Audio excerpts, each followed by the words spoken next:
ሰላም ጤና ይስጥልን ውድ ህብረት ስራ ማህበራችን ቤተሰቦች ሳምንታዊውን የአሚጎ ዜና ይዘን ቀርበናል። ከዜናዎቹ ጋር የድል ፍሬ መኳንንት ነኝ። አሚጎስ በዘርፉ ያሉ አዳዲስ የገንዘብ ቁጠባና ብድር ህብረት ስራ ማህበር ያማከለ የልምድ ልውውጥ መርሃ ግብር አካሄደ። አሚጎስ አቅዶ ከሚሰራባቸው ስራዎች መካከል አንዱ ወደ ገንዘብ ቁጠባና ብድር ህብረት ስራ ማህበር ለሚገቡ አዳዲስና መሰል ተቋማት የልምድ ልውውጥና ስልጠና መስጠት ነው።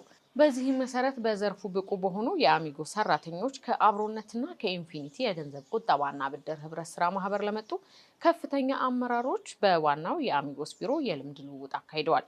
በውይይቱ ላይ ስለ አሚጎስ ምስረታና የስራ እንቅስቃሴ ጠቅለል ያለ ገለጻ በስልጠናና ሰው ሀብት ልማት ባለሙያ አቶ ኤርሚያስ ሳህሉ ተሰጥቷል። የውይይቱ ዋና ትኩረት ብድር አሰጣጥና አመላለስ፣ የዋስትና አይነቶችና አያያዝ፣ ስጋት አስተዳደርና ህግ ነክ ጉዳዮች፣ በፋይናንስ ስትራቴጂ፣ በኢንፎርሜሽን ቴክኖሎጂ ላይ ትኩረት ያደረገ ሲሆን በዘርፉ ባሉት የአሚጎስ ባለሙያዎች የልምድ ልውውጥ ተካሂዷል። ከእንግዶቹም ለተነሱ ጥያቄዎች በቂ ምላሽና ማብራሪያ ተሰጥቶባቸዋል። አሚጎስ የገንዘብ ቁጠባና ብድር ህብረት ስራ ማህበር የመጀመሪያውን 6 ወራት የ2018 በጀት ዓመት አፈጻጸም የውይይት መድረክ አካሄደ። ከየካቲት 19 እስከ የካቲት 21 የተካሄደው ይህ ውይይት በአሚጎስ ከፍተኛ የስራ አመራሮችና ኃላፊዎች በየዘርፉ ባቀረቡት ሪፖርት መሰረት ባሳለፍናቸው 6 ወራት ከፍተኛ ስራ መሰራታቸውና ለውጥ ማምጣቱን ተገልጿል። በተጨማሪም የአባላት ቁጥር በከፍተኛ መጠን የጨመረ ሲሆን አዳዲስ አባላት በተለያዩ ክልል ከተሞች መቀላቀላቸው የማህበሩን የፋይናንስ እድገት እንዲጨምር አድርጓል።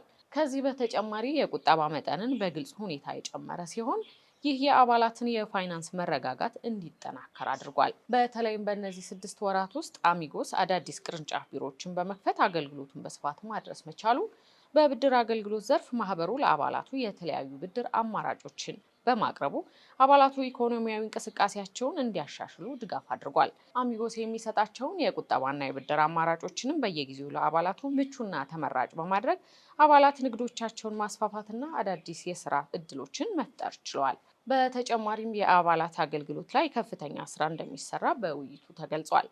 በውይይቱ ላይ እንደተገለጸው የተመዘገበው ውጤት በአባላት ተሳትፎ፣ በሰራተኞች ትጋትና በተሻለ የአስተዳደር ስርዓት ነው ተብሏል። በቀጣይም የተነሱ አስተያየቶች ላይ መስራት፣ የዲጂታል ፋይናንሲንግ አገልግሎቶችን ማስፋፋት፣ አዳዲስ የቁጠባና የብድር አማራጮችን ማቅረብና ማስፋፋት ላይ ትኩረት በማድረግ እንደሚሰራ ተገልጿል።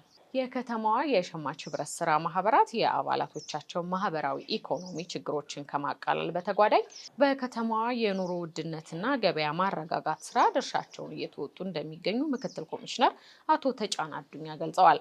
የሸማች ህብረት ስራ ማህበራት የሚያደርጉት የምርት ትስስር በከተማዋ ዋጋን የመወሰን ድርሻም እንዲያድግ አስችሏቸዋል ብሏል።